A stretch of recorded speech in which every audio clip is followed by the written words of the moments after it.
What's up, y'all? This is Marcus Sniffles, and today we're going to be trying something new. I have recently saw Captain America 4 Brave New World, and for this video, we're going to do somewhat of a spoiler-free review. And that's going to be something that I've actually never tried doing, and so it's just going to be something new. So let me know in the comments if you want me to do spoiler-free and spoiled reviews of the movies that I watch and do on this channel. I will be doing a spoiler filled review of the movie. But yeah, let me know in the comments if I should continue to do movie reviews like this. And at the end of the video, I'm going to kind of do another kind of inception where I'm going to go back to a video that I did when I first saw the trailer for Captain America, and I had like a list of expectations and questions I wanted to have answered by the end of the movie. Now, that part of the video, there might be minor spoilers for that, so I'll try to break that up when I start doing that part. You'll know it because you'll see two of me on the screen. But to get started about just the movie by itself with no spoilers, Anthony Mackie is a great Captain America. He's a great lead actor. He had, I feel like he had the right amount of charisma. And is there something in my face? That's just gray hair because I'm old. He had the right amount of charisma, style, his own kind of swag as far as being Captain America. Like Steve Rogers as Captain America is like this clean cut, button up, you know, I'm here to take your daughter out and I'll bring her home by 9 o'clock kind of guy. Like Sam Wilson's a little bit more cool with his. He's got a little bit of a walk to him that is like, all right, yeah, I have a little bit more confidence in myself. The action sequences with him in the suit as far as flying and throwing the shield, like everything looked as it should have looked for a superhero movie. Someone that I was actually really impressed with, and maybe I've been asleep on this guy for his entire career, Harrison Ford. Man, great actor. Who would have thought? Like I had no idea, but he really kind of showed up and put a lot of effort into his performance. Like this, lately with Marvel movies, there are certain times where people can just kind of mail it in, and especially for someone as old as Harrison Ford, someone as established as Harrison Ford, he easily could have just been like, yeah, just I'll just sleepwalk through this. But you could feel like the emotion, what he was going through, the range that he showed throughout this movie.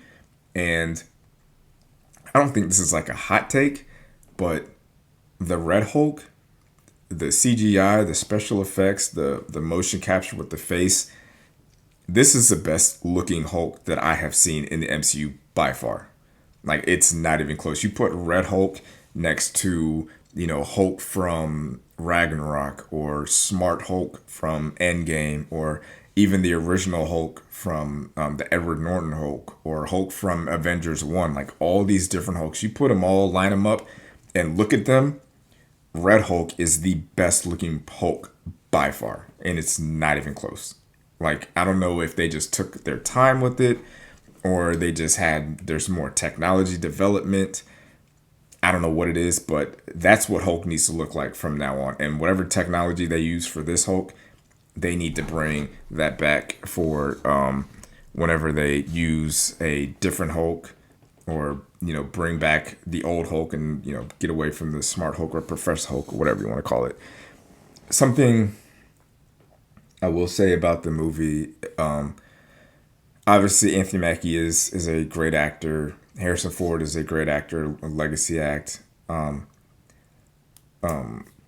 Giancarlo Esposito is in this movie as the Sidewinder character, kind of the secondary villain. I will say, for as great of an actor as he is, he was criminally underused in this movie. I felt like we did not see enough of him, and the way that he was kind of portrayed in the movie, it just made it feel like, you know, this is just something that just we're just trying to get this out of the way and move on to the next thing. This is not a major threat. He didn't feel as big as he should have for the type of actor that he is. I would have loved to see more of him.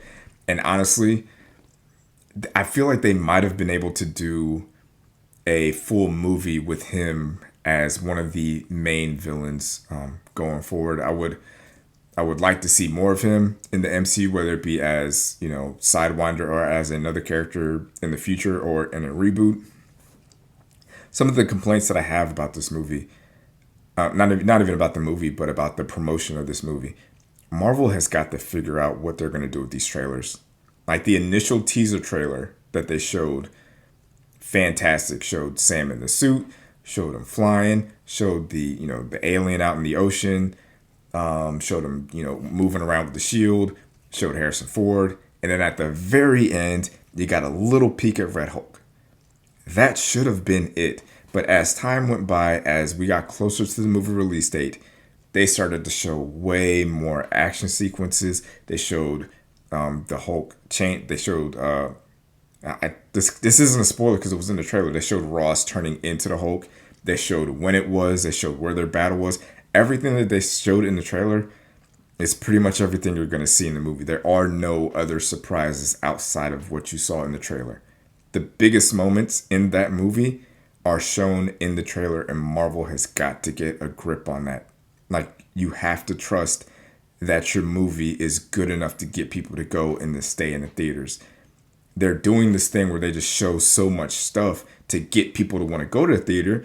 But then once you get to the theater, you realize, well, I saw everything in the trailer. Like, what was the point of me, you know, finding a babysitter or bringing, you know, my whole family and buying popcorn and soda just to see all the great stuff in the trailer? It doesn't make any sense. I don't understand why they're doing this. If I would give anybody any advice or any tips on kind of like what to watch before going to see this movie, you're going to have to rewatch the Edward Norton Hulk movie. It's not the best movie. It came out like 17 years ago. I think it's on Disney Plus. I would recommend watching that movie. I would also recommend watching Falcon and the Winter Soldier. I know that TV show is on Disney Plus, but just kind of as a refresher, I would definitely watch those. So at this point, we're going to go to the, go back to my video and kind of break that down, my expectations, and kind of review that. So if you don't want any kind of spoilers for this movie coming up, this will probably be a good place to stop. But before you click off of this video, make sure you like and subscribe. Drop a comment if you want to see me do more videos like this. And we'll see you later. But if you've already seen the movie and you kind of want to, you know, see what I wanted to see for this movie, then stick around and let's get to it.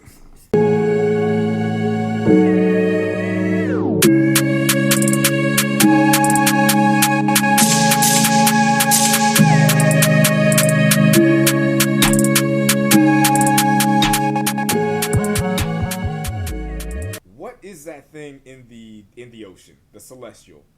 Figure that thing out. It's been there since the Eternals. Okay, so in Brave New World, they do. I feel like they just kind of gave us the same kind of basic information about the Celestial in the ocean.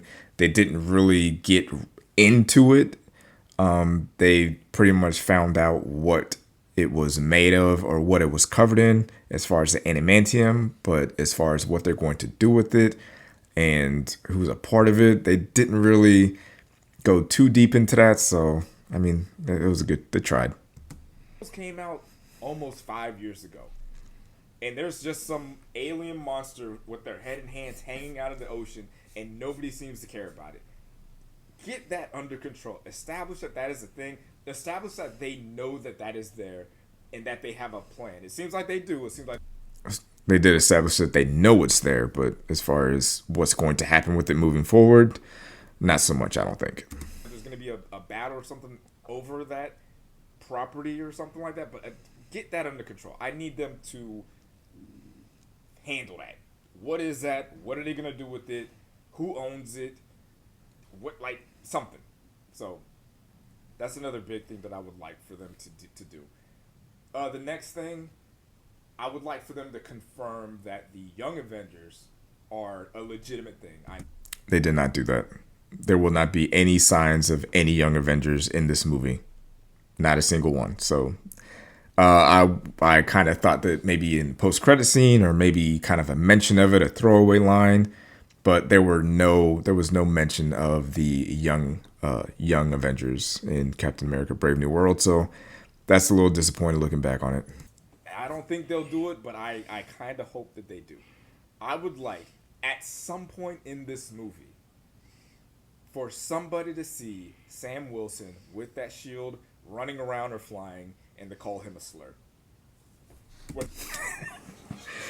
All right, so they clearly did not do that for me. That was my own little personal thing that I wanted them to do, and they did not do it. They kind of strayed away from that. There wasn't even a hint. There was a little small hint of, there was one line where it was mentioned that like, hey, you're not the original Captain America. You're not Steve Rogers, and that was obviously shown in the trailer because they show everything in the trailers.